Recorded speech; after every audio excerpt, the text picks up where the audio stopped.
আসসালামু আলাইকুম রহমতুল্লাহি বরকাতুহু। তে বন্ধুগণ, আশা করি আল্লাহ পাকের রহমতে সকলেই সহি সালামতে আছেন। তে কবি কাজী আক্কাস আলী ইউটিউব চ্যানেল 017140885009 এর পক্ষ থেকে আপনাদের সকলের প্রতি রইল একান্ত আন্তরিক শুভেচ্ছা ও ভালোবাসা। তে বন্ধুগণ, এখন আপনাদের সামনে যে বয়ানটা রাখবার চেষ্টা করব, বয়ানটার নাম হলো ধ্বজভঙ্গে অন্ডকোষের বিকৃতি। কি?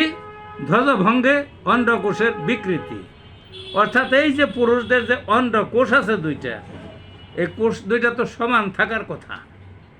তার মধ্যে দেখা যায় এই ধ্বজভঙ্গর যখন শেষ পর্যায়ে চরম, তখন কারো কারো অন্ডকোষে বিকৃতি ঘটে, অর্থাৎ কোনোটা বড় হয়ে যায়, কোনোটা ছোট হয়ে যায়, ইত্যাদি ইত্যাদি। এই পর্যায়ে গেলে আর কোনো ওষুধে ধরতে চায় না।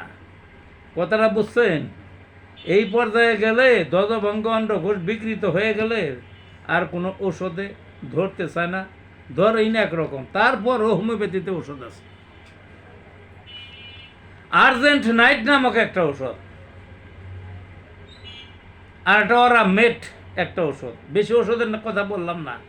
এই দুইটা ওষুধ এই ধ্বজভঙ্গর এই যে অন্ডকোষের যে বিকৃতি, অর্থাৎ অন্ডকোষ ছোটো বড় হয়ে গেলে তখন আর্জেন্ট নাইট আর অরামেট এই দুইটা ওষুধ পালাক্রমে খাওয়াইবেন, দেখবেন যে অন্ডকোষ সমান হয়ে যাবে, ভালো হয়ে যাবে এবং সাথে সাথে ধ্বজভঙ্গ সেরে যাবে। ভালো থাকুন বন্ধুগণ।